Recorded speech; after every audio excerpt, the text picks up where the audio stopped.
Today's guest is Behad Jamshidi. He's the founder of CJM Marketing Connector, an engineer turned business strategist who personally vetted over 1,000 marketing agencies to solve one of the biggest problems in business today, which is choosing the right growth partner. After seeing firsthand how many companies got burned by hype, vanity metrics, and misalignment, he's built the matchmaking system designed to connect business with operators who actually execute. Welcome to the #Clockedin podcast. I want to get into it. So, after meeting more than 1,000 marketing partners, what did you realize most business owners fundamentally misunderstood about marketing? Yeah, it's a great question, and thanks for having me on, Jordan. I think the biggest thing is one, most people think of marketing as in I'm going to put some money in and get ROI really quickly, where Absolutely. marketing takes a lot of time. And so a lot of the stuff that we see online are the people that, are the 0.05%, where they were able to find a channel and that channel grew, but you didn't see like, hey, 8 years they've been trying multiple channels before they found the one that took off rocket wise. So a lot of times business owners are like, yeah, if I'm spending money, I want to get a certain ROI back. I'm like, yeah, based on certain channels that might work after 3 to 6 months, but marketing is a long-term game. And if you're not in it for the long term, it's just not going to work out very well. Yeah, absolutely. Because it can be a very challenging one as you try so many different options, as I've tried myself. And then you see some stuff work, some stuff doesn't work. And are you getting the return you actually want? Are you getting the things you actually want? And yeah, I mean, our whole life is about how do we spend our time doing the things we actually want to do. So hmm for you, you were an engineer, and then you kind of transitioned, and work is a big commitment that we spend our time on. So how did you transition out of work? And did you do it as I quit my job and I just moved on? How did you think about that?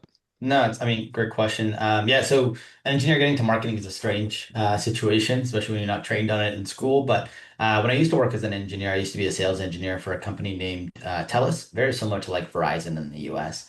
And a lot of my work when I was doing there, I was working with like businesses that are 50 to 1,000 type employer range, understanding like what's going on from a C-level perspective, IT perspective, and then building out technology roadmaps. Like that's what I did full time.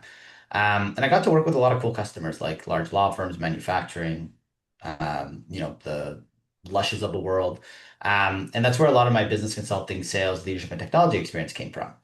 On the marketing side, though, when I kind of made that pivot, I started initially building out websites, Google Ads, and SEO. Got to a point where I just liked doing 80-hour websites on the weekend. It wasn't that much fun, and I actually really enjoyed my engineering job. So it was never like I was building a business to get away from something I didn't like.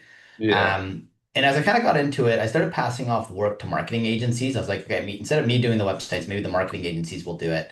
And as I started working with different partners, I realized very quickly marketing agencies didn't really understand business, and then businesses didn't really understand marketing. So there's always this gap. And it's not like I'm talking about like six-figure business owners or low seven-figure business owners. It's like eight-figure business owners that also don't have that like understanding, right? And so Yeah. I thought I'd play the matchmaker because as you put people in the same meeting, they didn't speak the same language. 93% of marketing agencies are good at nothing. 7% are good at one to three things. And as you mentioned in the beginning, I've talked to 1,133 different marketing agencies and experts. So I feel quite comfortable saying those kind of stats because I've gone through it. Wow. And all I do now is I become that matchmaker. So I kind of went from like that engineering world, understanding business and matching people to technology to I didn't realize building a business where I still understand the businesses, but now I'm matching them to marketing agencies and partners and providers to bridge that gap. Yeah. That's incredible. It seems like a super niche thing. How'd you even, I mean, I understand that you started passing it off, but when did you start to see it as a viable option outside of your current job structure? Yeah, I mean, when I was working full time as an engineer, I was a senior sales engineer, and as I was passing work off, like understanding what the business needs, and go, okay, well, you need websites or paid ads or SEO. All I had to do is just like have a couple agencies and make referrals to, right? And as I gave the Yeah. referrals to them, I get referral fees back for, agencies would have paid their salespeople that percentage anyway, so I got it. So imagine me kind of working on the engineering front, getting paid my six-figure salary, and then on the side, I was just like talking to people and matchmaking. And I was like, cool. I wonder if one day, if I do this long enough, like I'll make more than I make as an engineer, right? And it took about 3.5 years into it, where across that 3.5 years, I was actually hiring people too. So like I was working full time as an engineer. I hired someone to do my social media posting because I didn't want to spend 4 hours on the weekend to do it anymore. And so as the business started making money, I started reinvesting a bit of it into the business, so that I would have people do like the lower quality tasks that I didn't want to do. So I could Yeah. still be making six figures on the engineering side, be making some money on my business side, and just kind of keep growing that. Um, about 3.5 years in, I realized, oh, I'm hitting capacity. Like the profit that I made this year was more than I was making as an engineer. I had a Oh, team already wow. underneath me, and I was like, okay, I think it's time to leave. Like, and I also had like a year of runway set up in the business, like just cash, because Yeah. I don't like risk, man. Engineers don't like risk. We like to prepare for every situation, and so that's kind of how I made the transition over time. Like it just told, like the business itself told me it was time to leave. Yeah, and that's it. It's so authentic, and I appreciate that because there's so many of us that are told quit your job immediately and go figure it out. The undue stress that you put your body under and you put yourself through is just unbearable because people don't realize how much of a challenge it really is. And when you have that, hey, I need the money right now, what you don't realize is that you start thinking very short term. In which case, if this deal doesn't go through, you're gonna start to sound desperate. You're gonna start to misalign people. You're not able to interview 1,000 plus marketing agencies. You interview three, great, let's do it. Let's start throwing deals. And people don't realize that. And I appreciate you bringing that up. So was that something that you've always wanted, or you just didn't want to go down that career path, or what was it for you? Because it seemed like you enjoyed that engineering. Yeah, I enjoyed being a sales engineer, man. I was really good at it. It was solving complex problems. It was always shifting and changing. Like technology is always moving. I always felt like in that engineering role, I had like a 10% understanding of the technology, even though I was learning it all the time. And that was more than enough to be able to help businesses because businesses didn't understand the technology as well. Well, Um, well, yeah, that's a really good. I just want to bring up that point that whenever anyone teaches anyone anything, if you have 3% and they're at a 1%, you can help them. If that's you're at exactly it. a lot of people think they need to be at a 99% to help the one. No, it is literally that small of a gap. And if you can help someone with that, fantastic. That's 100%. And really and and technology is so broad, right? Like when you think about voice over IP systems, you think about cloud systems, you think about AI now, right? Like there's so many things that people are like, I don't have the attention or time span to learn all this. Does someone know a bit more than me and help me move forward, right? So um that's kind of like on that front. It's oh, kind of how I was doing it. 100%, because everyone can do it for free. Like, but at the same time, you pay someone to help you go down the list of what you can do much quicker. It becomes 100%. valuable. 100%. Yeah, and I enjoyed working in a team. I had a really good like leaders, like my director and manager were great. So I really enjoyed the engineering front of things. And even to this day, like let's say if the business didn't work for 5 to 10 years, I'd be totally fine being a sales engineer. There's no problem with that. Yeah, But there is a part of me that would always start stuff. Like I've been a personal trainer, I built a financial course, I've done all this stuff in the past, right? Because I'm just like genuinely a curious human and I like to learn. yeah, But this was one of those things where I was doing it and I was like, oh, this is a real niche. Like no one really knows about it. There's no such thing as a marketing broker. So I essentially created this business from nothing, right? And yeah, yeah, when people have gone through enough pain on the marketing agency front and they've hired people and failed multiple times and they hear like, oh, you helped me fast track that, like I will 100% pay you to help me. yeah. And so it just makes sense. But most people aren't solution aware that a marketing broker exists. That's interesting. I mean, I've done over 300 podcasts, and I've never met anyone with the marketing bro. As soon as we talked, I was like, "What are you talking about?" Like, I don't get it. But Yeah. it makes a lot of sense because it is really intimidating. It's like basically hiring someone else for your business. You're going to talk to three people. They're going to tell you the world. And then, hey, I don't know if it's working. Is it not working? What are the metrics to track? And it can become a scary thing. Yeah, like I was just talking to an eight-figure business owner earlier today, and they were just going through their groups and the people that they're working with, and they're like, "Well, we have an email agency we're using for 9 years." I'm like, "That's great, that's awesome. Like that doesn't happen very often."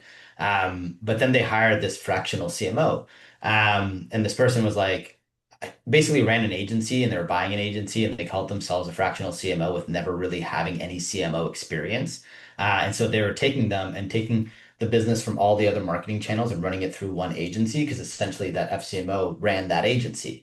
And I was like, Oh, it's just internal clients just passing things along. internal clients, man, and it happens all the time. Like it's a massive red flag whenever I hear like an FCMO has a marketing agency. I'm like, I'm not interested in this relationship because you can't be, like You're not unbiased you're not unbiased. You're going to be sending everything to your agency. And but customers don't know to look for that. Like people that are running your business don't know to look for that. because you want to Um, trust your people. So it's just trust them. Go. You that's hire them. exactly Go. it. Yeah. And so he's like, yeah, we went through a lot of pain. They put us in a really hard cash position. And he's like, well, I also met this other FCMO agency. And I was like, uh-oh. FCMO agencies typically have like What like nine fractional to CMO? Okay, yeah, yeah. a fractional CMO agency essentially is like a collection of fractional CMOs underneath one Oh, umbrella, okay, okay. right? And so With a they'll big band marketing together. agency on the back end, they all pass it. That's all like that. And so I was like, you need to be careful of those types of agencies too, because instead of them costing you anywhere from 5 to 12 grand, they're probably going to cost you 15 to 20 because they have a lot of overhead to cover. Yeah, And these are just things people don't know because they don't work in this space. They don't yeah, understand the fractional marketing CMO space or even the marketing agency space. yeah. Yeah, I can go on forever about this No, stuff. I hear you. I hear you. No, but it's tough because a lot of us don't know what to do. There's too many decisions to make, not enough time, and it can become very, very stressful for us. So 100%. when people are going through this, how do you help them understand and see it a little bit differently? Because I know that you're very into connection and reverse engineering connection, and because the truth is, like, yeah, we want to help people, but at the same time, we also want people to understand where we're coming from and see us as a value add. But we also need to be salesy, but we also it's a lot of juggling, so it's hard to yeah Yeah, I guess for me, I mean, when like the word salesy, I find like, yeah, if you're talking about like, car dealership sales type thing, or you go to the mall and you're buying a phone, like there's a certain level of sales professional. yeah And for me, I've always grown into like I've done obviously the I used to sell cell phones and things like that. So I understand that part of sales. But for me, when working in a large organization where sales is based on relationships, it's a much different way of supporting your customers. So for me, it's all about like education, expectation setting, supporting where I can support, and if I can't support, just letting them know what makes sense. yeah So I'm very relationship focused. And so when I'm jumping on a call, my whole role, like let's say we're on a 30-minute call, like 25 minutes of that 30 minutes is just me trying to understand the business, where you're at, what you're trying to do, where you're trying to head. I got nothing to sell you until I go, okay, based on what you're telling me, like let's set expectations. Like if you're looking to do these channels, here's what's going to happen versus if you don't even have like a lot of businesses don't even have like a marketing strategy tied to their business strategy. I'm like, I yeah can help you with better execution partners. That's not hard, but you're going to yeah hit a ceiling every single time. And so if you truly want to go about this in the right way, here's how we would approach by getting a marketing strategy set up first, which then is aligned to your brand strategy, your brand messaging, because once you have that solidified, this is what the difference between like a 7 and 8 figure marketing strategy is like they're yeah really solidified on what they're telling their audience and they know yeah exactly who they're talking to and what they need to say. And most absolutely businesses think they have that, but they don't because they yeah haven't done the research, they haven't done all that work. And it's why you see some of these big brands, like you see them everywhere, and you know exactly why they're targeting you. What they do is because yeah they've done this work versus just yeah throwing a bunch of things at the wall. Yeah, yeah. No, it makes a huge difference because it's not just us getting started. It's not just, hey, let's grab a phone and post something. It's getting really intentional about how you want to sound, how you want to show up, and how that's going to transition with the customer. So for you though, I know we talked about it in our prep call that you have a very interesting philosophy on how to connect with people though, and how to Yeah. build these deep connections. Can you tell me a Yeah. little bit more about what's going on there? Yeah, so the stuff that we kind of talked about. So obviously CJM was the marketing side, and I've connected a bunch of people. And over the last 7 years, I've probably met with about 4,000 people and connected with them. And some of the people that I meet are like 13 lines down a chain. So imagine like to meet this person who's 13 connections away from me, and I had to Yeah. meet 13 people that each had to connect with me in a certain way to introduce me to the next person. Yeah. Most people, make one or two connections and they call it a day. Yeah. But when you kind of are a bit of a super connector, like a lot of what you do is build relationships. And so I built this model I call amplified relationships, where I help people learn how to build deep connection in less than 10 minutes. Oh Um, wow. and the definition around amplified relationships is around like self to self connection, like Yeah. truly understanding who you are and then being able to connect with someone else who also understands who they are. And you build this kind of amplified relationship based on the foundations of like your values, your beliefs, your life mission, and who you essentially stand for. Yeah. And so that's kind of the work that I've been doing, and I build a model around it where one piece is how do you attract people to yourself? Then Yeah. two is once you attract people to yourself, how do you then structure conversations to go deeper faster?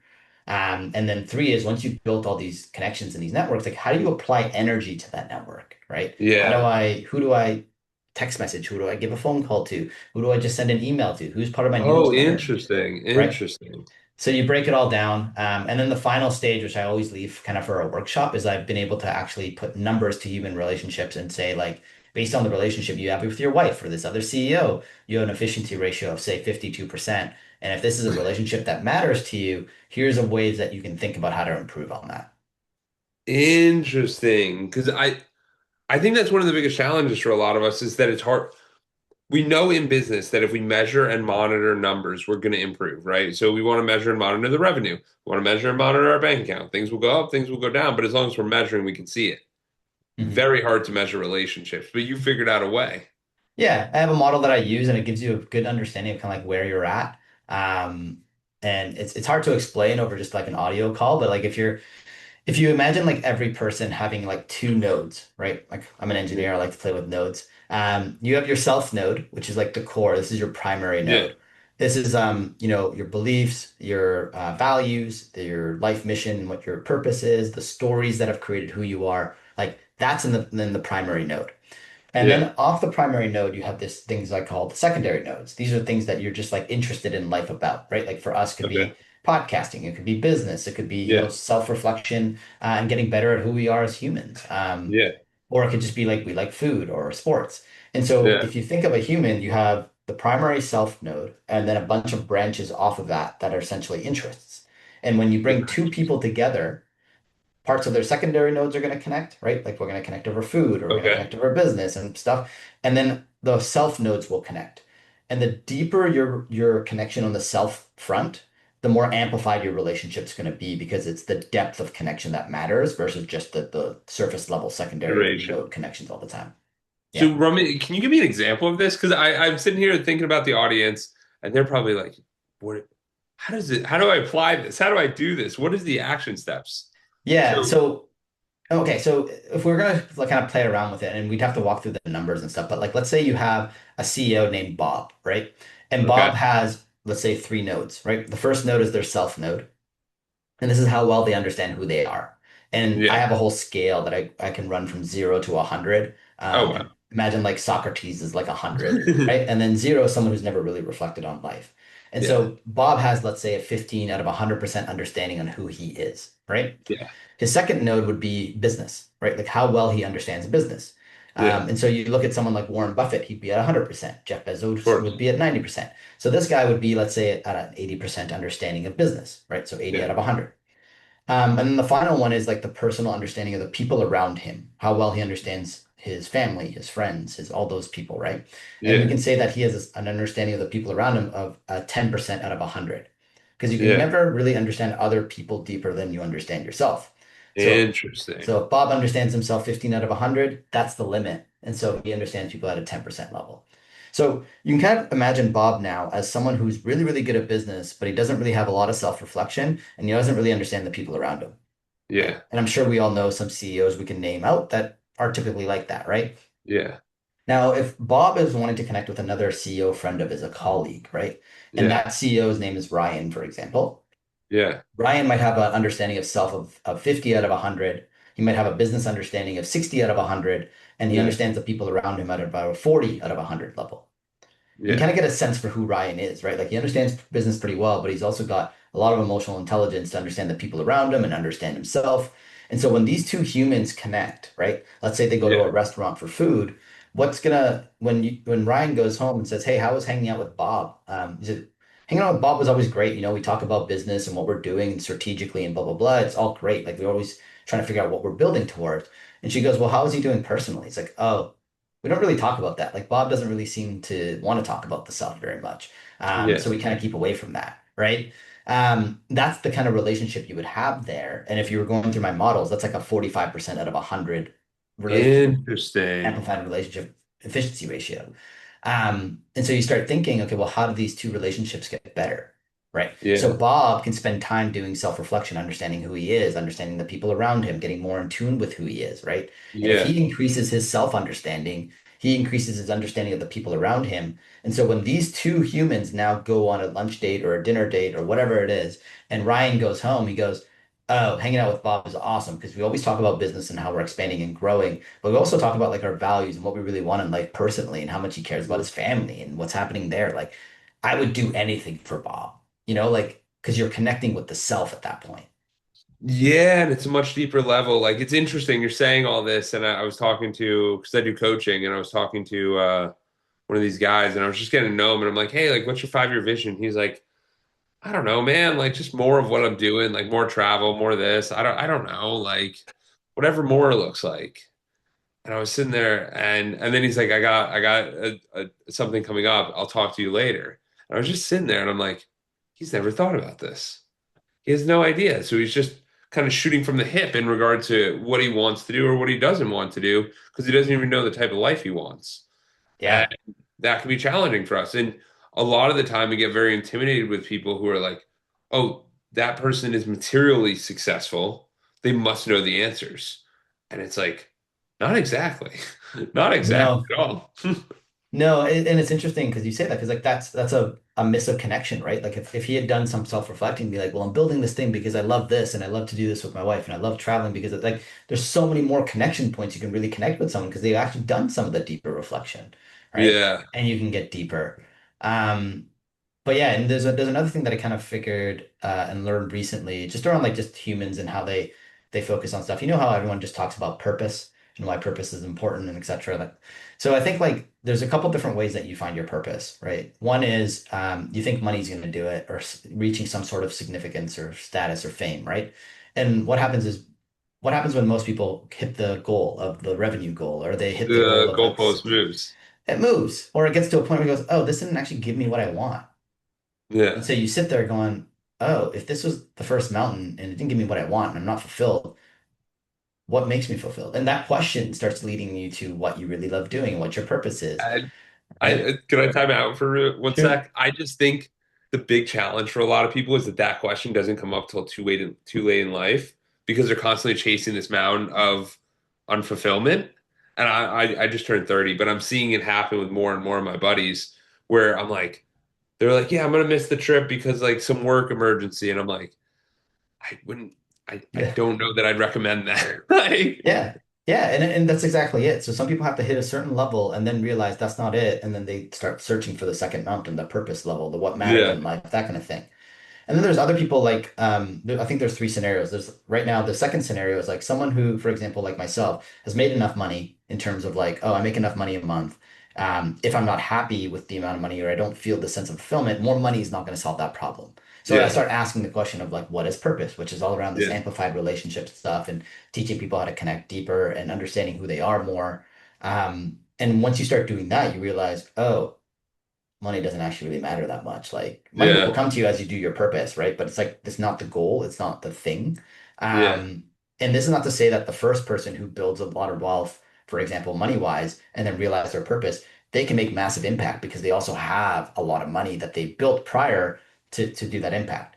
The of third course. one, which I think is like the most kind of like the most hardest one to like accept is like someone who thinks that the money is going to really help them get significance and things like that, and they're constantly working towards that, but they never really get there. So they never actually get to ask the question of, oh, what is the purpose? What really matters? Right. And so they're constantly chasing to the end of their days, but they never really hit that amount of money where they get the free time to really think about what their next piece is. And so Yeah. at any stage, though, I think it's always important to ask, like, what really matters to me, regardless of what stage you're at, because if you're always chasing for more, more, more, you're just going to end up with, oh, this wasn't actually what I wanted. Yeah, and then it becomes this interesting thing where you sit there and you start to realize, am I going in the right direction? And I think all of this comes down to, as the audience is listening, is we must ask better questions. The better questions we ask ourselves, I think you're going to get much better results. And instead of going, how can I get a promotion? Think about how is this going to matter to me when I'm 80 years old? Like, is this important? Yeah. Am what I'm doing making an impact? And you'll start to realize that a lot of the things that you stressed out about or thought were a big deal were just completely irrelevant. Yeah. Completely. 100%. So I is there think any, yeah, you go. I think just to add to your point, it's asking the right questions and then leaving space to actually answer them and let the feelings and the thoughts come up. Because if you're just asking the questions and you go, cool, I gave it a one word answer and walked away, that's likely not going to really help you. But if you actually leave the space to open up and ask those questions and really think about them, let them simmer, the answers will come up for you over time. Yeah, and how do you practice that? Because I just know a lot of people. I mean, it's what was I doing? I mean, I remember I was watching TV and they had commercials and they would run for 2 minutes, and every single time I would just grab my phone and I'm like, Jordan, you're not even letting yourself watch the commercial. Yeah, I mean, there's a few things that I do. One is I journal on it a lot. So if I have really Okay, good questions to do, like journaling is number one. Like just getting, okay, this is the question. What do I think and feel about this thing? I love it. Two is then giving yourself space, right? Because Yeah, the initial answer is the initial answer. It gives you a baseline. But as I'm going through the world and walking around and learning new things, I'm constantly like comparing of like, okay, is that baseline correct? Do I want to think about this a little bit differently? Now that my attention is on it, are different thoughts and patterns coming up? And yeah. three, I talk to a lot of people, man. Like, so if I'm thinking about something and go, hey, I asked this question and this is kind of how I felt. I'm curious, like, have you ever thought about this? And someone will give you their thoughts and ideas around it. And you go, oh, I never really thought about it like that. And I found like one of my superpowers, which is like the connecting with people, that piece of connecting, like I love talking to my friends and the people around me because I throw ideas at them and they help me like hone in on what actually matters. Because you get different perspectives from multiple people and you take it in, you filter and you go, oh, based on everything, this is what feels right. So I'm taking different inputs in, and one of them is humans. You can use books as another thing. You can use podcasts as another thing, but like as you're asking the question, you're then creating an environment where you take certain inputs in and then being able to come up with like a more concise answer because you're now really filtering on what matters. Yeah, I also think the iteration too, where you're asking the right person the right question, like not asking the plumber, "Hey, what do you think about spirituality?" Like they can give you a spiritual answer, or asking your spiritual person, "Hey, what do you think about business?" And it's like they might know, they might not, but just asking qualified individuals is just a preface. I would Yeah. also add there. Yeah. So for you, how has this helped you? Because I know you just went to a conference. How do you think about that kind of environment where you're moving very quickly through people? And by that I mean there's a lot of people. A lot of us are going to networking events. Are they a waste of time? Should we be doing them? Should we not be doing them? Yeah. Yeah, so I mean, I just went to a 150 person conference just last week. And the way that I go into those conferences, I'm honestly kind of just very open. I know that I'm not going to meet 150 people. That's impossible. And there's a couple of techniques that I will use, like just things like, for example, if there's an opportunity to stand up and talk, I'm gonna do that because then I can potentially be like, hey, this is who I am, this is what I do, these are what my values are, this is what my goals are, right? And you have 160 people listening to you, and they're gonna self-filter to who they want to talk to. So, for example, um, we did a whole round table thing where everyone was one person at the table was introducing everyone else. I volunteered for that because like this is a great way for one, me to learn about my table, but two, I'm going to be able to speak and talk about who I am, and people are going to put a face to the name, right? The Yeah. rest of the conference, people were like, "Oh, I saw you with that really cool jacket that you had on." On the first day of every conference, I wear a cool jacket, something that stands out, because that's another thing. Because people will remember you. They'll be like, "Oh, that's the guy Yeah. who spoke, and he was wearing that jacket." So it's like little things like this that I do, and then from there, I just let kind of like the event unfold itself. Like I'll talk to people, I'll connect with people. Some people you'll connect with deeper, which is cool, do the thing. And then there's some that you will just connect at more of a transactional level, and that's totally fine.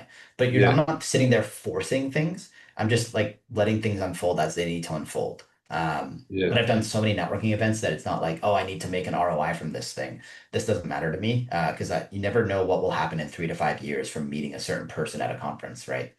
Well, 100%. And that's what I think that's so important because it's that reality of, hey, if I get to talk to two people, amazing. Like whoever comes my way, incredible. Because when we have to meet 150 people, we put a stress on ourselves that is just very unhealthy, and you're going to show up very inauthentically.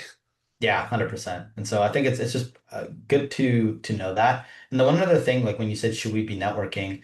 My biggest thing is like build the relationships before you ever need them, right? That's the thing. So I went to a mergers and acquisition conference. I'm not looking to buy a business, but I'm there to build the relationships. And as I was doing that, I started getting ideas It's like, oh, I know a whole bunch of marketing agencies. Most people in this room want to buy a marketing agency. Could I just send an email and make people get introduced, and then I take 2% of whatever the deal is? The answer was yes, right? Like Yeah. that was just me being in the room, like, oh, interesting. Like I don't actually have to buy a business, but I could definitely be the connector for it and just be something I do on the side. Like I can build a system around that, right? As a business broker. Yeah, I mean, it's seems like a pretty awesome idea because the thing about that I try to do, and I try to bring in better guests and try to bring in higher level people, when you get around higher level people, it gets you thinking differently and you Hmm. start to see what's possible. So going into that conference, you never could have thought about that. But as No, you're around it, you go, oh, nice. yeah, Let's exactly. go. Exactly. Like I got to meet agency owner that's bought 23 different businesses and put it underneath his agency. I found a couple different people that have holdcos, and they have a whole bunch of marketing agencies underneath them. And these are people with over $100 million businesses, right? Like Yeah, now I have these people and they're like, Behad, whenever you have a business or marketing agency that wants to sell, send it just my said way. If we want to buy it, let me know and we'll give you 2%. Like never would have realized that that would be an opportunity. without putting yourself out there. Yeah, and because and it's funny. I've talked to some people where some people see the vision, and then some people are like, you get the vision seen on you, and you go, well, okay. I didn't know you knew what I was doing. I've Yeah. had that happen to me a few times where the guy goes, oh, you do this? Cool, let's do this, this, and this, and I think that would be a good fit. And you're like, do you need a call? Anything? Like the other guy took 5 times. Like, you really want to do this right now? And he's like, yep, let's do it. You're good. Yeah. I Yeah, was like, because you have oh, also the human to human connection. They get to see you. They get a sense of you. It's not like video calls are harder to build trust on, which is okay. But yeah. the in-person building relationship is so much easier. Expedites it. Absolutely. So another big thing for you is thinking about the brain and thinking about the whole versus the parts. And I wanted to share this because I know a lot of people kind of struggle where they're just very unaware of themselves. Hmm. So talk about this whole versus parts mentality and mindset. Yeah, I mean, it's essentially the left and right brain, and I'll speak it in terms of marketing, but also in terms of people, so you kind of get a sense of it. And there's a book that I read on this that was really good. Very thick book, with a lot of science, but it's called The Master and His Emissary. And essentially, in the past, like in the 1950s to 70s, don't quote me on the exact years, but there was times where we'd actually cut people's brains in half, Oh, wow. right, for surgeries and things like that, because of certain Yeah. trauma or certain things they've gone through. And so they did a ton of studies during that time to be like, okay, what is the right brain really strong at versus what is the left brain really strong at? And it doesn't mean that the brain can adapt, but because it can, but there's certain things that your right brain does better than their left brain. And so Okay. when you think about the right brain, essentially all new information in life comes in through the right brain. So the first time you walk into a coffee shop, the first time you meet someone, it all comes in through that right brain. And the right Okay. brain looks at things in holistics, like it looks at things as wholes, right? So it goes, how do I feel about this person? How do I feel about this coffee shop as a whole, right? And 5 out of your 6 emotions sit in the right brain, of your primary emotions sit in the right brain. So what happens is new information comes in, your right brain makes a decision of looking at it as a whole, and then it goes, I like or I don't like this. And then it passes it off to the left brain. Now the left brain will then go, okay, we like this thing, why do we like it? And now it starts adding language to it because language sits in the left brain. It starts adding all the little layers of like we like this coffee shop because it has good decorations and blah blah blah, or we don't like this person because he has a stain on his shirt and he doesn't seem to be put together. Right? It starts to basically take whatever the right brain gives it and then adds reasoning to it. So why this is important? Let's say in terms of marketing, you have a brand that looks really old from 1995, and I come to your website. It's the first time I'm seeing it, and I go, "Oh, the right brain takes it in and goes, we don't feel good about this. And then it gives it to the right brain, and the right brain goes, it gives it to the left brain, and the left brain goes, oh, we don't like it because it looks like it's from 1995. There's so much text. It doesn't look like it's professional. We're just going to cut it off, right? So first impressions are so important because your right brain takes it in, puts an emotion to it, and then you're verifying it. It's the same thing Yeah. if you go to a networking event, right? Why do I dress really well for a networking event? Because you want to be look put together. If you look like someone, for example, that just does, like there's times where I'd go to networking events and I would always try to fit in. I didn't want to like wear anything that would make me stand out, right? And I started realizing once realizing this and doing a personal styling program that I was like, oh, why am I dressing down to fit in when if I dress up, I put a certain impression on someone. They go, oh, I like this guy. He's put together. His jacket looks cool. Whatever it is, this guy gives me a cool emotion. And then left brain goes, we like this person. Now it's way easier to build a connection because I don't have to go over Yeah. the hurdle of someone's first impression of me. Right. Yeah.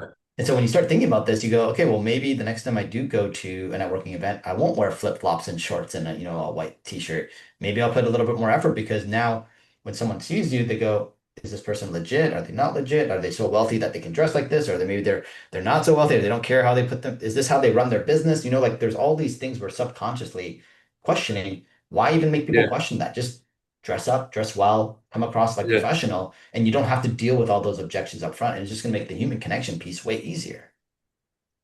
That makes a lot of sense. Because and as soon as you approve something, it's double, triple down on the improvement because they just keep going. And it's funny. I went to a coffee shop the other day and I ordered a cold coffee and it came out hot. And I sat there and I was like, hey, like I've never ordered a cold one. And she goes, no, you ordered a hot one. And I'm like, I just don't know that I believe that I did that. And I just walked out and I was like, okay, whatever. But in my head, I was like, I'm not going back there. Because I just had that experience of I'm the customer. You told me I was wrong. And I'm like, I don't think I was wrong. Like, I'm trying not to make a thing, but I just don't know if I believe that. Yeah. And it makes you realize, like, you're absolutely right. When you go into something, you like it or you don't like it. And that causes you to kind of start to make decisions about your future life. Like, will I be doing this again? Will I be indulging in this activity? I don't know. Yeah. Yeah.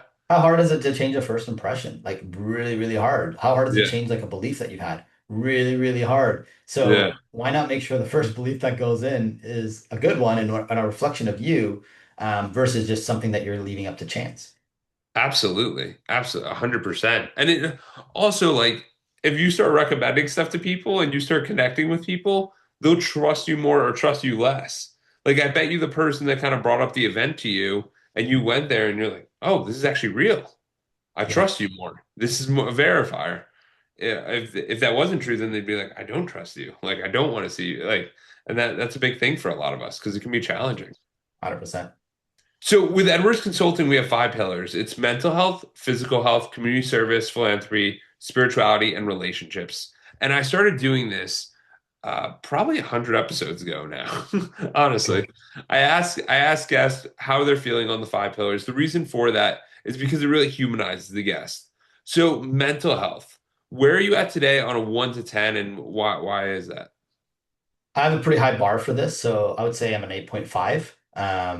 And partly I say that because I've done, 13 years of counseling to find out the things that I don't know about myself that are affecting me. I've done a lot of work on understanding like the emotional awareness and things like that. I think mental health is always something you're going to be working on, so I don't think you ever get it as a 10 out of 10, but you Yeah. definitely get more resilient. So I would say I'm an 8.5. Um, So you align it with resilience, I align it a lot with like not like hard resilience, but just the ability to be able the to take mental in. fortitude. Yeah, exactly. Hard things, process those hard things, and kind of just continue to move forward. I like that because a lot of the time we don't know what mental health actually means for people. So if you define it as your ability to take on no's, mental fortitude, it's going to allow you to be in the game a lot longer than the first person who hears a no and they're like, I give up.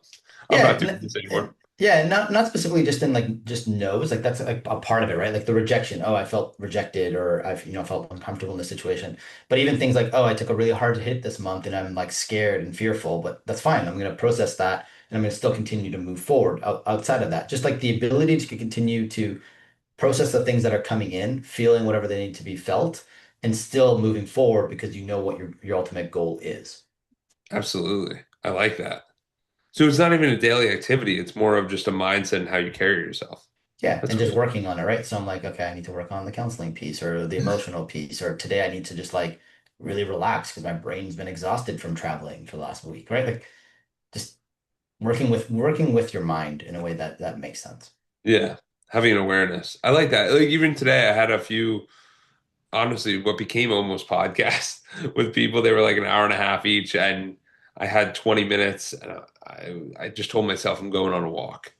I'm going to take this call and I'm going to make it a walk because I know I have this podcast and I want to show up and I want to be good. But you got to get outside. You got to change the environment, and that helped me today. So for Thank you, you. physical health on a 0 to 10, how do you feel about physical health? Physical health in terms of like going in the gym, being fit and stuff, I would say like it's a 9 out of 10. Oh wow. And then I mean I go to the gym 2, 3 times a week and I play soccer and I think that's more than enough for what I need to do. Yeah. And I go for walks.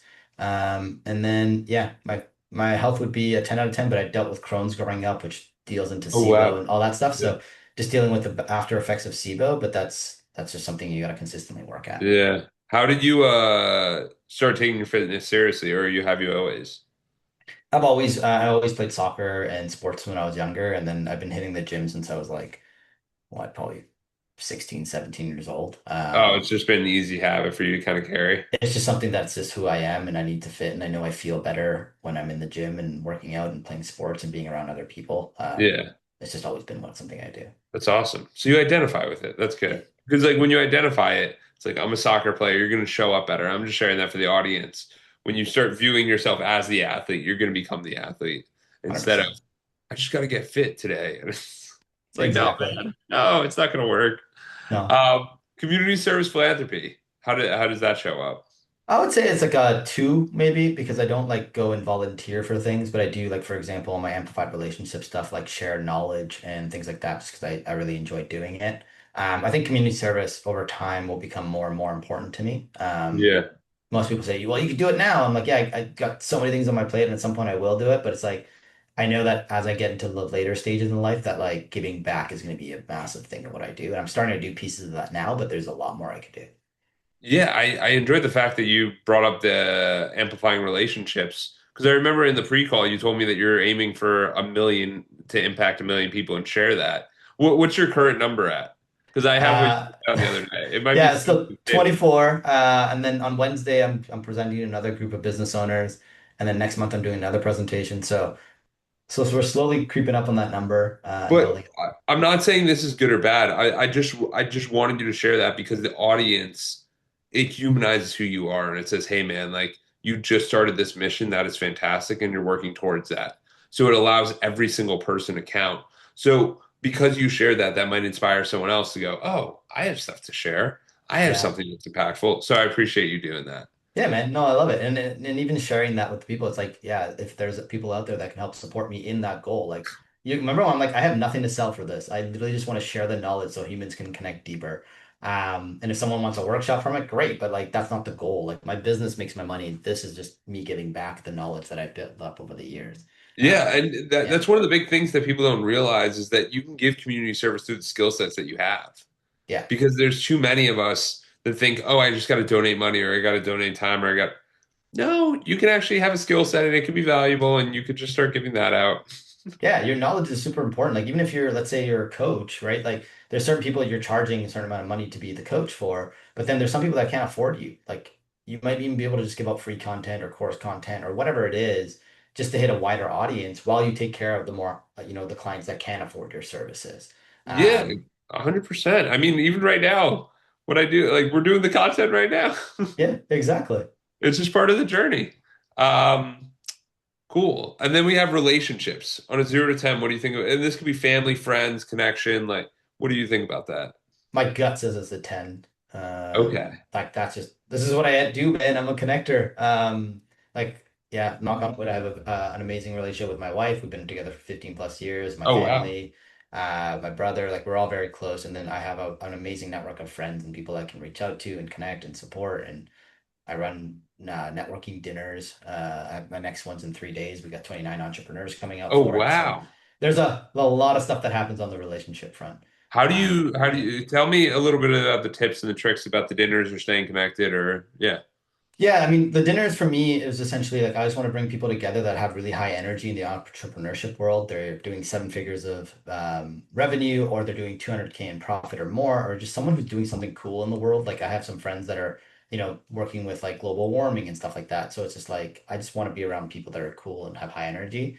And essentially, I just say, hey, look, like everyone covers their own cost of food. I'll put this all together. And so whatever I sell the tickets up front, and the tickets literally just cover the cost of food. Everyone shows up. I curate where people sit just based on what I think their interests are and who would connect well. And I do those once every 2 months. Oh wow. How long you been doing that? Literally, I just started again because we moved back. So I did it in December. We had Where are 14 you right people now? in Vancouver, Canada. Okay, okay, yeah. And essentially, I built it because anytime I went down to like Miami or Austin or Los Angeles, like the entrepreneurship community down in the States is just so much different. Like on a Tuesday, you could have, 50 CEOs just hanging out, talking business. Whereas in Yeah. Vancouver, it's a little bit different. And so I was like, how do I bring that energy back up into Vancouver? So ran a dinner in December, 14 guys showed up. And then I was like, okay, cool, let's just keep rolling. And so now I just kind of have like a WhatsApp group. I think there's about 39 entrepreneurs in there that Oh, I'm having nice. conversations with. And then I use the WhatsApp group. It's kind of like hidden, it's secret. So I'll invite people to the dinners, and it's kind of like a bit of a vetting process, like what's their energy like, how do they kind of fit in the environment, et cetera, et cetera. And as the dinners kind of happen, I'll then add them into the WhatsApp group, which then in the future makes it really easy for me to be like, having a dinner on There, this date, here's where it is, here's the tickets, who wants to sign up, and it just makes it more a lot committal. better. Yeah, absolutely. I like that strategy. Yeah. And then you can even offer more of a, I mean, you can go with that a million different ways. Yeah, man. Like if I want to play poker with some friends, I'm literally gonna go into that channel and be like, guys, I'm having poker at my house. I got 8 spots. Who wants to come play? Like Yeah. it just you're able to create a community and environment way Well, it easier. has scale with relationships, and I think a lot of people miss that because they're constantly like, I reached out to Jimmy and he didn't get back to me today. And it's like, you didn't Yeah. try. And one Yeah. person's not going to be there. It's not trying. Yeah. And then the last one's spirituality. How do you think about spirituality? I think I'm like a 5 out of 10 there. Spirituality is something that I've been paying more and more attention to over the last year. It has shifted quite a bit, which I think for me is just really getting in touch with your intuition and who you are. And Yeah. I'm learning more and more about that as you kind of like peel back the layers. I think spirituality has a whole like right side where people have gone very, very deep into it, and then there's a whole like left side where people are like, I'm not touching it at all. I think I'm like right Yeah. in the middle, and I think I'm gonna kind of stay there and try to bridge the gap between these two sides as I learn more about it, right? Yeah. It's an interesting world when it comes to spirituality. 100%. I was laughing because the guy who I spoke to before this, he goes, spirituality, you're gonna like 50% of the people are gonna love you, 50% of the people are gonna hate you. And the way you just go, yeah, the right side, left, I'm like, oh God, okay, spirituality, we might have to change that word out. Because Yeah, it used to be religion, and I was like, oh no, not that. But yeah, spirituality is more of this like much more holistic. Who do you want to be? How do you want to show up? What's that energy instead of just being, yeah, yeah. Because I mean, like one side of spirituality, you start talking about the soul and how everything's connected and how there's a battle between good and evil. And you're like, okay, that's a bit, I can't wrap my head around that. And then there's the other side where it's like, oh, I'm not connected to anything. But no, I do generally inside feel like we are all connected. I don't think we randomly think of people and then they call us. Like that's just, there's yeah, too many times that coincidence happens. Um, where you're like, no, we're all connected by a certain sense, and we all have this inner intuition that we need to listen to because it's telling us what to do. yeah, Um, and that's why when people follow their gut feelings on certain things, they're usually somewhat correct as long as they have the right filters in place. absolutely, absolutely. So where can people learn more about you? Where can they hear more about you? Where can they stay connected? Yeah, I mean, the best ways, LinkedIn. So look up Behad Jamshidi, and you'll find me on LinkedIn pretty easily. Also on Facebook. I post very similar content on both sides. And then if you're looking around my marketing agency business, it's www.cjammarketing.com. And that's where I help do the matchmaking for businesses and marketing partners. And soon I'll have my amplified relationships content up on my own personal website. So I'm kind of all over the place, but if as long as you start in one of those first 3 spots, you'll find the rest. Absolutely. I love it. Awesome.